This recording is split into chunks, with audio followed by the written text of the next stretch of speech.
चलो बात करते हैं सबऑर्डिनेट क्लॉज की। एक सेकंड रुकना।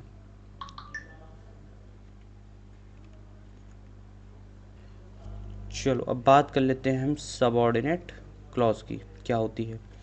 A subordinate clause is a group of words with a subject and a verb but cannot stand alone as a complete sentence। मतलब क्या है, एक सबऑर्डिनेट क्लॉज क्या होती है, एक तरह का ग्रुप होता है, किसका, शब्दों का, है ना, शब्दों का ही एक ग्रुप होता है, समूह होता है, विद अ सब्जेक्ट, जिसमें क्या हो, एक सब्जेक्ट हो और तो और क्या हो, एक वर्ब हो, लेकिन क्या हो, कैनॉट स्टैंड अलोन, लेकिन अकेले ना आए, यानी कि कंप्लीट सेंटेंस वो ना बने। ठीक है, कंप्लीट सेंटेंस नहीं बनता है किसका, सबऑर्डिनेट क्लॉज का। देखो आगे, it depends on a main clause to give it meaning.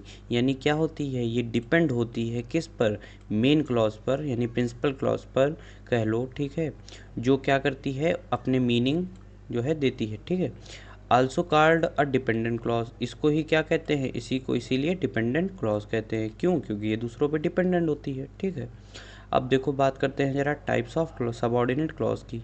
Subordinate clause कितने टाइप के होते हैं, देखो भाई, तीन टाइप के। कितने, तीन टाइप के। पहला हो गया नाउन क्लॉज, दूसरा हो गया एडजेक्टिव क्लॉज, तीसरा हो गया एडवर्बियल क्लॉज।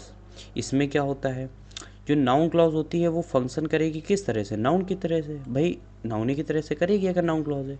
उसी तरह से एडजेक्टिव क्लॉज होगी, वो किसको करेगी, वो नाउन और प्रोनाउन को मॉडिफाई करेगी। क्यों, क्योंकि एडजेक्टिव जो होता है वो केवल और केवल किसको मॉडिफाई करता है, नाउन और प्रोनाउन को ही। इसीलिए ये इसकी जो एडजेक्टिव क्लॉज होगी वो भी किसको मॉडिफाई करेगी, नाउन और प्रोनाउन को ही। ठीक है, सिंपल सी बात है। एडवर्ब जो होती है वो किसको, वर्ब, एडजेक्टिव, है ना, एडवर्ब खुद सबको जो है मॉडिफाई करती है, बट नाउन और प्रोनाउन को नहीं करेगी। ठीक है, नाउन और प्रोनाउन को नहीं करेगी। ठीक है, या तुम्हें पता भी होगा पार्ट ऑफ स्पीच में कि एडजेक्टिव जो होता है वो केवल नाउन और प्रोनाउन को मॉडिफाई करता है, और जो एडवर्ब होता है वो नाउन प्रोनाउन को छोड़ के सारे पार्ट ऑफ स्पीच को मॉडिफाई करता है। ठीक है, तो एडवर्बियल क्लॉज जो होगी वो मॉडिफाई करेगी किसको, वर्ब को, एडजेक्टिव को, या फिर कह लो दूसरे एडवर्ब को। ठीक है, ये जरा जान लेते हैं फॉर्म ऑफ कॉम्प्लेक्स सेंटेंस की।